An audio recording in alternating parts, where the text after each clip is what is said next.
성경 공독하도록 하겠습니다. 말씀은 시편 45절입니다. 다 같이 읽겠습니다. 시작. 내 영혼아, 내가 어찌하여 낙심하며 어찌하여 내 속에서 불안해하는가. 너는 하나님께 소망을 두라. 그가 나타나 도우심으로 말미암아 내가 여전히 찬송하리로다. 내 하나님이여, 내 영혼이 내 속에서 낙심이 들고 내가 모든 땅과 해로움과 비살에서 주를 기억하나이다. 아멘. 기도하겠습니다. 하나님 감사합니다. 이 시간 주님을 찬양하기 위해, 주님께 영광 돌리기 위해 이 시간 많은 하나님 백성들 모이게 하심에 참으로 감사를 드립니다. 이 예배가 온전히 하나님만을 찬양하며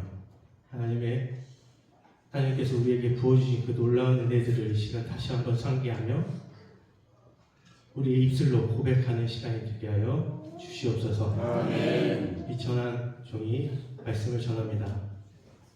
하나님 말씀만을 전하게 하여 주시고, 아멘.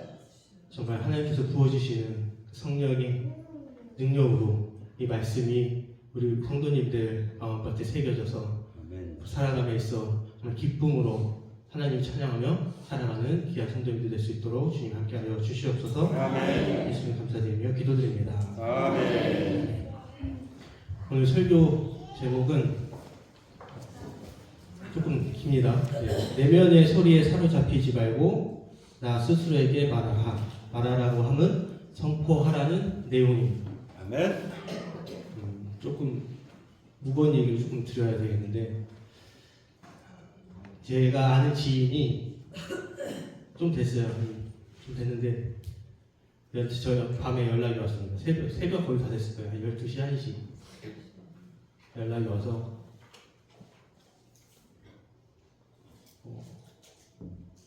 자기가 지금 죽어야 한다라고 얘기를 하더라고요. 죽어야 된다고 얘기하고, 그동안 고마웠다라는, 나한테 고마웠다는 그런 내용들을 이야기를 하더라고요. 그래서 내가 너 술 먹었니? 라고 얘기를 했죠. 근데 술은 먹은 것 같더라고요. 근데 이게 보통 좀 여러분들 많이 아시겠지만 다이렉트 메시지라고 아시죠? 사람은 자기 목숨이 끊기 전에 여러 메시지를 보냅니다. 우리가 그거를 잘 캐치를 못할 뿐. 그래서 혹시나 해서 너 어디냐? 지금 만나러 가겠다. 그래서 내가 정말 얼마나 심각한지 확인하기 위해서 만나기로 약속을 하기로 했는데 계속 오지 말라는 거예요. 내가 어디냐 집요하게 물어서 이제 만나러 갔죠. 그래가지고 이제 밥을 한 끼를 사주면서 왜 그러냐 그랬더니 이런저런 힘든 일들을 얘기하더라고요. 근데 이제 그 얘기들은 그전에도 이미 들었었던 내용들이고, 그래서 이제 그 내용들은 이미 다 알고 있기 때문에 많이 힘들구나라는 생각을 했어요. 근데 이상하게 이 친구가 얘기를 하면서 그냥 일반적인 내용인데 눈물을 갑자기 막 흘리는 거예요. 그냥 얘기하다가.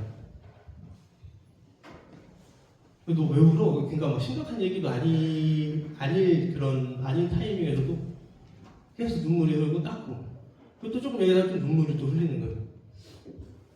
그때 제가 이거 심각하구나 라는 걸 생각을 하게 됐습니다. 그래서 너 조금 지금 위험하다, 병원 가는 게 좋겠다 그랬더니 병원 안 가고 어쩌고 이렇게 얘기를 해요. 똑같은 얘기를 하는 거죠. 자기가 없어지는 게 내 주위 사람들을 행복하게 하는 거다라고 얘기를 하죠. 그게 어디서 나오는 모습이죠? 네, 오늘 제목같이 이 내면의 소리입니다. 네. 그러니까 부정적인 어떤 그런 감정 증상들이에요. 근데 그게 감정이 저는 좋고 나쁘가 없다라고 생각하거든요. 당연히 우리가 느끼는 거고, 느낄 수밖에 없는 거고, 그런 감정들이 서로의 감정들을 서로 공유하고 이렇게 할 때 우리는 공감이라는 걸 하기 때문에 어떤 어려움이라든지 고통이라든지 아니면 즐거움이 어떤 것들이 저는 감정이 나쁘다고 생각하지 않지만 이게 과해지면 이런 일들이 조금 발생되더라고요. 근데 이 친구 같은 경우에는 제가 의사는 아니지만 증상이 굉장히 심각한 걸 보고 인터넷에 좀 찾아봤더니 이 친구가 어렸을 때 좀 힘든 일을 좀 당했어요. 제 입으로는 차마 얘기할 수 없고 저는 겪어보지도 않아서 얼마나 힘들지 상상이 안 되긴 하는데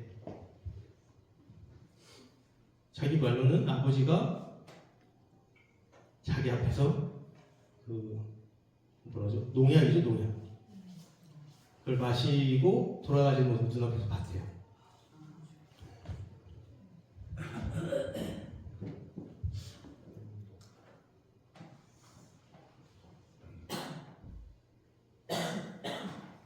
그래서 저는 힘들겠구나라는 생각은 어느 정도 하지만 그 친구가 얼마나 힘든 고통으로 그걸 지내고 있을까라는 걸 생각하면 많이 힘들더라고요. 그래서 일단은 그 친구한테, 그 친구는 어쨌든 믿음이 없는 친구거든요. 병원에 가야 돼, 당장이라도. 그리고 뭔가 제가 좀 불안했어요. 그래서 바로 집 앞에까지 데려다줬어요. 집 앞에까지 데려다줬는데 자기는 그냥 걸어가겠대, 굳이. 집 앞에까지 데려다주고 이제 그 다음날 또 전화했죠. 전화를 안 받아요. 또 걱정이 되잖아요. 계속 전화했어요. 그랬더니 한 이틀인가 3일 후에 또 전화를 받더라고요. 계속 전화했대. 병원 갔다 왔대요. 병원 갔다 오고 약을 먹었는데 약을 먹으니까 잠만 안 오더래. 근데 우울증 약이 그렇습니다. 네, 일단은 잠이 오게끔 하고 그리고 병원에서는 뭐라고 하냐 했더니 활동을 좀 많이 하라고 얘기를 하더라고요. 근데 이러한 증상이 우리가 봤을 때는 내가 겪고 있지 않으니까 나랑 상관이 있나? 나한테 이런 일이 발생할 수 있나? 라고 생각할 수도 있지만 어느 누구든지 그런 환경에 어떤 극심한 어떤 충격을 받게 되면 외상후 스트레스 장애라고 해서 그런 일을 겪습니다. 그러니까 남의 일이 아닌 거예요. 그리고 그걸로 오는 그 후유증은 굉장히 큽니다. 예전에 한 20년 전인가요? 고 최진실 씨. 안타까웠던 거는 기독교 크리스찬인으로서 그런 모습도 보여서 더 안타깝기도 했고 제가 신학교 다닐 때였는데 그분이 우울증으로 자기 목숨을 끊으셨죠. 그래서 요즘 신학기 다닐 때니까 참 이게 안타까운 일이긴 한데 신학생들이 이제 그 주제가 나와서 얘기를 하는데 자살은 지옥관이나 천국관이나 그걸 또 얘기를 하고 있어요. 참 안타까워요. 근데 어쩔 수가 없어요. 어쨌든 한국은 공부가 죄가 어떤 건지 죄에 대해서 계속 성경을 보면서 연구하다 보니 어떤 것까지가 죄고 가지고 이 얘기를 하는데 지금 그 유명했던 그 사람이 이렇게 자살해서 돌아갔음에도 우리가 이루고 있어야 되는 어쨌든 그런 현상들 그런 일들을 겪었는데 그분도 우울증으로 돌아가셨죠. 그런 사례들이 굉장히 많습니다. 우리도 결코 안전하지 않습니다. 어떤 엄청난 큰 충격적인 일이 언제 당할지 모르니까요.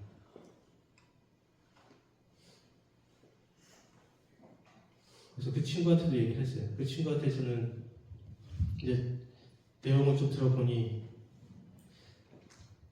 네가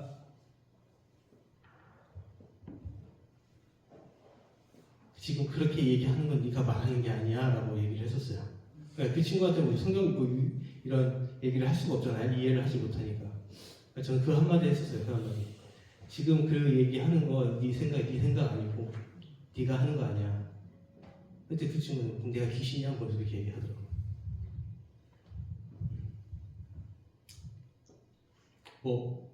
그런 우울감, 그런 감정 우울감도 있고요. 그리고 죄책감이라는 것도 있죠. 우리 안에 죄책감이 당연히 있어야죠. 그래서 우리가 죄에 대해서 이게 내가 잘못했구나는 걸 알 수가 있잖아요. 근데 그것이 과해지면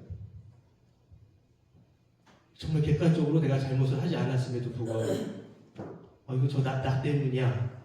무슨 일이 생겨도 저거 나 때문이야 라고 생각하는 감정이 있습니다. 그것이 너무 심해져요. 그래서 그러한 일들이 지금 우리 사회에 만연하게 일어나고 있고 그런데 제가 10편 40편 5절 6절 보니까 우리 그리스도인들이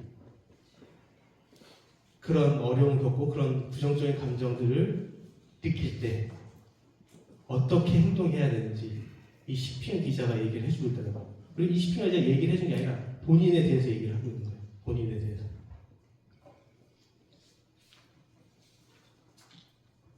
그래서 어떻게 우리가 반응을 해야 되는지, 그런 부정적인 목소리가 너무 너무 과하게 올라올 때 어떻게 반응을 해야 되는지 첫 번째입니다. 내면의 손의를 진단하셔야 됩니다. 5절입니다. 5절 앞쪽에 보면은 내 영혼아 내가 어찌하여 낙심하며 어찌하여 내 속에서 불안해하는가. 좀 희한하죠? 말하는 사람과 듣는 사람이 있는 게 아니죠. 지금 보니까 내 영혼아 네가 어찌하여 낙심하여 내 속에서 불안해하는가. 어찌하여 낙심하는가. 내가 지금 나한테 얘기를 하고 있어요. 그러니까 이 시편 기자는 내가 지금 낙심하고 있다는 걸 알고 있는 거죠. 그리고 내가 불안해하고 있다는 걸 알고 있는 겁니다. 우리 자동차 고장나면은 카센터 가잖아요. 그래서 진단하잖아요. 진단하는 이유가 뭐예요? 그 차에 문제가 있는지 없는지. 그렇다면 이런 불안한, 지금 내가 어떤 불안 감정이 든다면 나는 어떻게 진단해요? 내가 지금 어떤 감정을 느끼고 있는지. 그것을 모면하기 위해, 그것을 받아들이기 싫어, 그것을 쳐다보기 싫어서 보통은 대개는 우리나라 제일 많이 하는 건 술을 마시죠. 그리고 보통은 어떤 다른 것들로 인해서 이런 거 들여다보지 않으려고 합니다. 다시 한번 말씀드릴게요. 지금 상대방 얘기하는 거 아니고요. 자신 얘기해요. 자신. 나한테 내 감정을 들여다보고 내 상태가 어떤지, 내 감정이 어떤지 진단하셔야 돼요. 둘째, 어떤 믿음으로 선포하셔야 돼요. 믿음으로라는 걸 선포하셔야 돼요. 우리 많은 여기 계신 분들은 믿음으로 선포한다고 하면 어떤 것들이 다 알겠지만 제가 짧게 설명을 좀 드릴게요. 일단 5절의 뒷부분이나 그가 나타나 도우심으로 말미암아 내가 여전히 찬송하리로다. 짧게 얘기하면 무슨 말이냐면 그런 감정이 올라올 때, 그리고 내가 지금 어떤 감정을 느끼고 있다는 걸 느꼈을 때 우리는 바로 어떻게 해야 된다고요? 찬양해야 돼요. 뭘 찬양해야 돼요? 믿음으로 찬양해야 돼요. 그 믿음이 뭐냐? 오늘 나움 아시죠? 어저께 읽으셨죠? 제가 이거를 일부러 가져왔습니다. 나움서 얘기를 하면서 여기서 하나님은 어떤 분이신지 한번 여러분들 얘기를 나누고, 그리고 어떻게 그것을 믿음으로 선포해야 되는지 한번 보도록 하겠습니다. 나움서는요, 여러분들이 읽었다시피 이거 조금 이해하기 쉽게 얘기를 하면, 우리가 일제 강점기가 있었죠. 일본이 우리나라를 지배했었죠. 그럼 우리나라가 믿는 그리스도인들이라고 생각을 하고, 그리고 일본이 믿지 않는 사람들이라고 합시다. 그러면은 지배하에 있었잖아요. 그죠? 한 35년인가요? 한 35년 동안. 그죠? 그러면서 겪었던 고통이 얼마나 대단한지 저는 지금 나움서를 얘기하지 않아도 여러분 다 알 거예요. 그죠? 엄청난 고통을 겪었습니다. 문화를 다 없애기 위해서 말도 일본어로 가르쳤고요. 일본어로 가르쳤고요. 그리고 많은 문화유산들은 다 불태워 없애버리고요. 강제 노역을 시키고요. 사람 죽이는 건 일도 아니었습니다. 지금 유다 백성들이 한국입니다. 유다 백성들이 어떤 상황이냐면 그런 지금 상황 가운데 있는 거예요. 그러니까 눈앞이 캄캄하죠. 그리고 하루하루가 불안해요. 왜? 우리나라 사람들도 그랬잖아요. 일본 순상을 보면 도망 다녔어요. 유다 백성들이 지금 그런 가운데 있는 겁니다.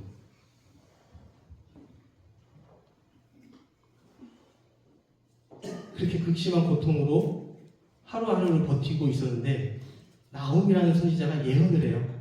뭐라고 예언을 하느냐? 이제 아수르, 니느웨죠, 니느웨 수도거든요. 아수르의 수도가 니느웨인데 니느웨가 이제 망할 거다, 패망할 거다. 그렇다면은 유다 백성들은 어떻게 생각했을까요? 일본이 패망한다라고 예를 들어서 김구 선생님이 예언을 합니다. 김구 선생님이 독립운동하지만 이제 좀 비유를 들어서 나와가지고 이제 일본은 패망하고 대한민국이 독립을 할 것입니다 라고 얘기를 하면 대한민국 사람은 어떨까요?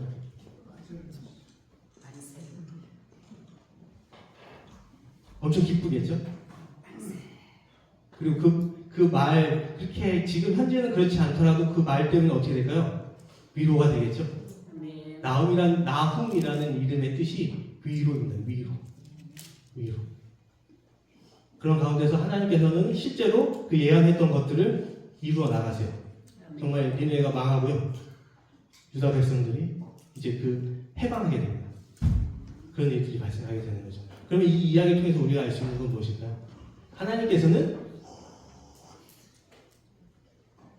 본인의 백성들을 구원하시고 보호하신다. 나훔서를 통하여서 여러분들이 찬양할 수 있는 거는요, 하나님은 나의 구원자 되시고 보호자 되신다라는 걸 찬양할 수 있는 거예요. 한 가지만 더 볼까요? 요나서를 한번 봅시다. 그 전에 또 있죠. 요나서를 택한 것도 요나서에서 니느웨가 나와요. 요나 보고 니느웨가 가지고 선포하라고 그랬죠. 니네 회개하라 그래요. 이제 하나님이 이렇게 가서 얘기하라고 얘기를 했어요. 근데 어디로 가죠? 다시 들어가기 위해서 요바로 갑니다. 요바. 도망가다가 풍랑을 만나요. 풍랑을 만나서 이제 요나는 자고 있었는데 현장 위에서는 막 자기 신들한테 기도하고 난리가 났죠. 그러다가 이제 요나를 깨웁니다. 너도 네 신께 기도해라. 도대체 너는 누구고 어디 사람이고 호구자 사람이다 이제. 그때 자기는 어디 사람이고 뭐 누구를 믿고 하나님을 믿고 이런 얘기를 합니다. 그러면서 이제 자기가 고백하는 게 이 모든 게 나 때문이다. 나를 집어넣어. 거기서 제비뽑기를 하죠. 제비뽑기를 했는데 요나가 이제 거기서 당첨이 돼요. 그래서 이제 요나는 이게 나 때문이다. 그러니까 나를 강에다 집어 던져라. 라고 얘기하지만 그럼에도 불구하고 육지로 어떻게 가려고 하지만 그 풍랑은 잦아들지 않죠. 그러다가 그럼 이제 마지막에 어쩔 수 없이 요나를 이제 집어 던집니다. 그때 하나님께서는 예비하신 물고기라고 하죠. 물고기 속에서 지게 목숨을 부지하게 됩니다. 거기서 이제 기도하게 되는데 그 기도는 살려달라는 기도는 아니고요. 예비하신 물고기를 예비해서 나를 살리신 하나님께 감사하는 기도입니다. 그리고 나서 다시 이제 그런 겪었으니까 이제 다시 이제 니느웨로 가는 거죠. 처음에 명령 받았던 말씀대로 니느웨로 가서 이제 선포를 하는 거예요. 회개하라. 그렇지 않으면 어떻게 되냐면 망한다. 니느웨가. 그랬더니 그때는 어떻게 했어요? 이 나훔소와에서는 반대로 그때 당시에 니느웨는 모든 백성들이 굵은 베옷을 입고 다 회개를 했어요. 사람뿐만이 아니고 짐승들한테도 다 굵은 베옷을 입혀서 다 회개하게 했어요. 그때 하나님께서 보여주신 은혜가 뭔지 아세요? 자비. 그들은 어떻게 하셨어요? 살려주셨죠. 그러면 요나서를 통해서 우리가 알 수 있는 건 뭐죠? 회개하면 하나님께서는 자비를 베푸신다. 네. 그러면은 그 자비를 베푸신다라는 그 내용을 가지고 우리가 어떤 죄책감에 시달려 있다면 내가 너무 잘못한 것이 있어 그것에 대해서 과거에서 빠져나오지 못하고 있다면 선포하세요. 하나님은 자비로우십니다. 어떤 죄든지 회개하면 용서하여 주시는 분이다. 라는 것입니다.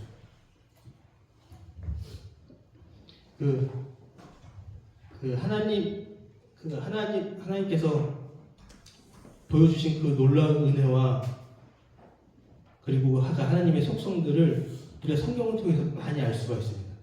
지금은 제가 단지 2개만 예를 들어서 설명드렸지만요. 너무 많습니다. 신실하신 하나님, 그리고 정의의 하나님, 공의의 하나님, 그리고 나와 항상 함께 하시는 하나님, 정말 너무나도 많습니다. 그리고 보여주시는 데가 너무나도 많죠. 그리고 마틴 로이드 존스라는 목사님께서 제가 이제 설교 준비를 하면서 이와 관련된 것들 여러 가지 찾아봤을 거 아니에요. 그 중에 마틴 로이드 존스 목사님께서 이 내용을 보면서 설교를 하셨어요. 그래서 여러분들한테 한번 들려드리도록 하겠습니다. 마틴 로이드 존스 목사님 시편 42편. 시편 기자가 배운 것을 우리도 반드시 배워야 합니다.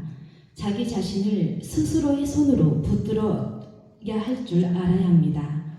시편 기자는 스스로에게 말하고 명령합니다. 이것은 자기 내면 성찰과 같은 것이 아닙니다. 우리의 자아가 우리에게 말하게 하기보다는 우리가 스스로에게 말하는 법을 배워야 합니다. 두려움과 낙심 가운데 보통 우리는 스스로에게 선포하기보다는 우리 내면이 우리에게 말하게 합니다. 역설적인 말을 하는 것 같습니까? 전혀 아닙니다. 이것은 지혜의 본질입니다.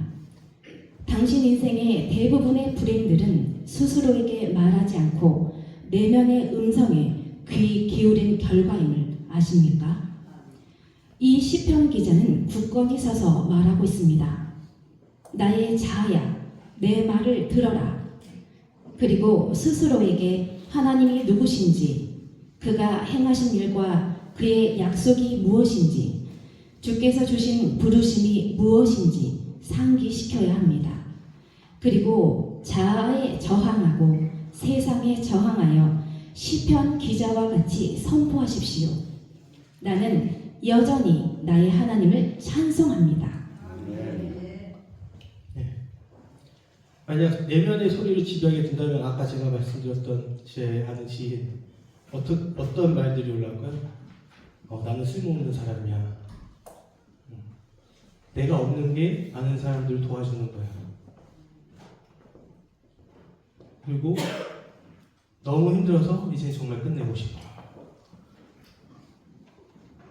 그리고 모든 일이 다 나 때문이야. 이것은 내면의 소리에 지배되게 되는 것입니다. 내가 내면한테 말하게 되면요, 내가 아는 하나님의 계획과 약속은 이거야 라고 선포하시는 거예요. 공의로우신 하나님, 지혜의 하나님, 창조의 하나님, 신실하신 하나님, 자비의 하나님, 사랑의 하나님, 이것을 우리가 입술로 고백, 찬양하는 것입니다. 아멘. 네, 세 번째, 어느 장소든 믿음으로 선포하십시오. 아멘. 6장의 뒷부분을 보면 내가 요단 땅과 헤르몬과 미살산에서 주를 기억하나이다 라고 얘기를 되는데, 구약에서는요 예루살렘의 성전에서만 예배를 드렸어요. 그래서 거기서 찬양하고 거기서 기쁨을 얻고 거기서 또한 위로를 받고 그랬었는데 밖에서 전혀 예배를 드리지 않았죠. 우리는 지금 어디든지 어느 교회든지 그리고 어디서든지 예배를 드려야 된다는 걸 알지만, 내가 요단 땅과 헤르몬과 미사사의 주를 기억한다는 것은 내가 어느 곳에 있든지 주를 기억한다는 거죠. 주를 찬양한다는 것입니다. 아멘. 시편 기자가 이제 낙심이 될 때, 낙심이라는 건 절망이라는 말이 똑같거든요.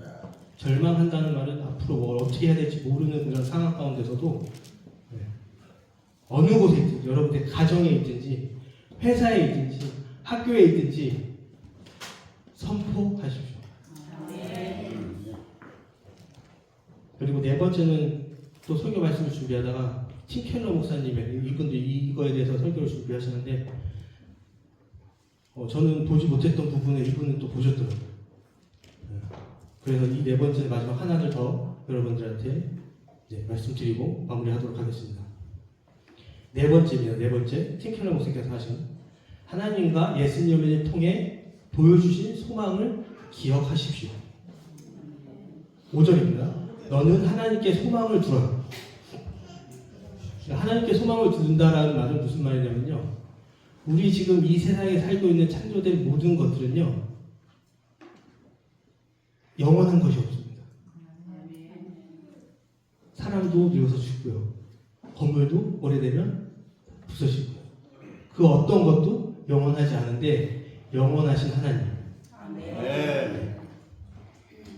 그 하나님이 우리에게 보여주신 그 소망들 여러 가지가 있습니다. 그걸 설명해 드릴게요. 그 소망들을 붙들고 선포하시라는 겁니다. 아멘. 칭의라는 개념이 있습니다. 칭의가 좀 어려운 말이지만 쉽습니다. 하나님께서 우리는 죄인이라고 얘기를 하죠. 하나님께서 우리는 죄인인데 그냥 의인이야라고 칭해 주셨다는 겁니다. 이 말은 오해하시면서 들으시면 안 돼요. 뭔가 내가 죄를 졌는데 그래 요만큼 까줄게, 이게 아니에요. 이게 아니고 내가 지금 재판관 앞에서 지금 내 어떤 잘못이 인정돼가지고 구형을 받기 전에 몇 년이라고 구형을 받잖아요. 구형 받기 전에 판사가 그러는 거예요. 너 죄 없어. 뭐 때문에? 예수 그리스도 때문에. 아멘. 그냥 우리를 봤을 때는 죄인인데 예수를 통해 통해 본 우리는 의인이라고 칭해 주신 겁니다. 그렇게 되면 우리는 죄책감에서 벗어날 수가 있습니다. 두 번째 성화입니다. 성화. 이 성화라는 것도 쉬운 거예요. 그냥 우리의 성경에서 보면 우리의 옛 사람이라고 하죠. 그리고 새로운 하나님의 사람, 성령의 사람이라고 표현을 하는데 하나님을 믿기 전에 우리의 가치관, 어떤 행동들 그런 것들이 이제 어떻게 바뀐다고요? 하나님이 원하는 쪽으로, 그렇죠. 하나님이 이루고자 하는 쪽으로 변화된다는 것이. 아멘. 우리는 소위 이렇게 저도 자주 얘기하지만 속이 정말 터질 때가 있습니다. 그래서 사람은 절대 변하지 않아 이런 말을 많이 하거든요. 맞아요, 이렇게 나오면. 정말 맞습니다. 많은 사람들이 겪었을 거예요. 정말 변하지 않아. 그런데요, 변할 수 있습니다. 아멘.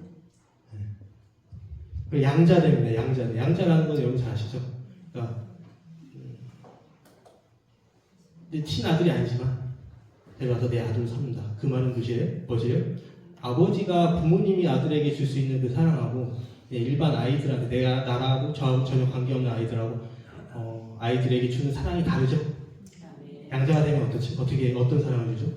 모든 사랑을 다. 그죠? 네. 그래서 양자돼. 그래서 우리가 하는 기도의 모든 것들을 다 들어주시는 하나님. 그런 관계가 되는 겁니다. 그 사랑을 우리는 알게 되는 거죠. 그리고 또 하나 있습니다. 부활입니다. 부활이라는 걸 다 아실 거예요. 부활에 대한 소망이 예수 그리스도 통해서 우리에게 보여주셨고 예수께서 말씀하셨어요. 그리고 예언도 하셨습니다. 이것을 우리가 선포하고 이 사실을 기억하면서 하나님께 선포한다면 죽음에 대한 두려움이 없습니다.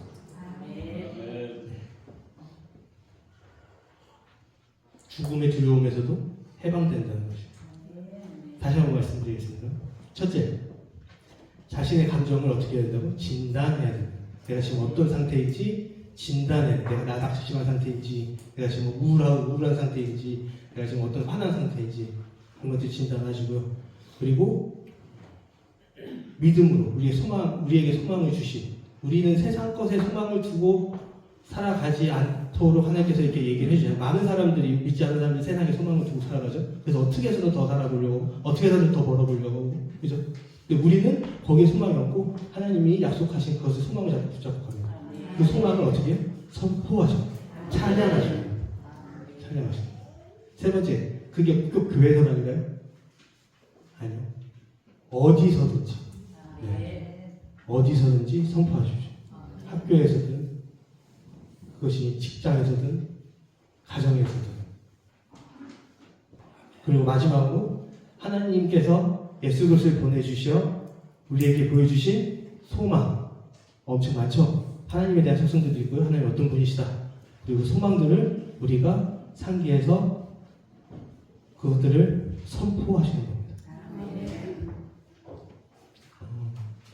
갑자기 든 생각인데 이거 한번 해볼까 하시는 생각 중입니다. 지금 여러분들 가운데 가장 두려운 게 있다면 두려운 상황을 한번 생각해 보시고요. 그리고 이제 내가 우울감이 좀 있다고 생각하시면 되게 혼자 있다라는 생각을 좀 해보시고요. 그런 부정적인 감정들로 한번 여러분들을 사로잡아봤으면 좋겠습니다. 지금 한번 잡아보세요. 그런 감정들로 한번 나가보세요. 내가 어떤 상황일 때 이렇게 불안한 감정이 생기고 어떤 감정일 때 죄책감이 들고 네. 생각하셨나요? 갑자기 우울해지셨나요? 네.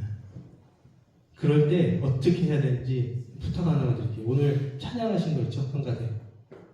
지금 여러분들 그 감정을 그대로 가지면서 찬송 그걸 한번 1절만 그 감정 그대로 잘 가지고 계십시오. 불안함, 우울함, 그 모든 것들 가지시면서 가사를 보시고 찬양하시는 거예요.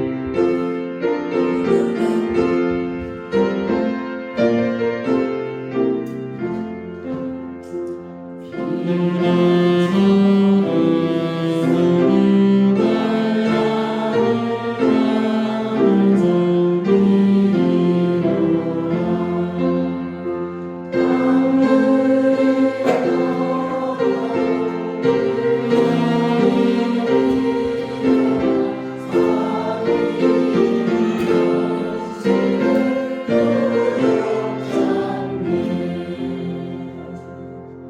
이렇게 찬양하시는 겁니다. 네? 여러분들한테 그런 감정, 그런 우울한 감정들, 부정적인 감정들이 여러분한테 생길 때요, 이렇게 찬양하시면 돼요. 그 자리에서 그냥 찬양하시면 돼요. 고백하시면 됩니다. 기도하겠습니다. 하나님 감사합니다.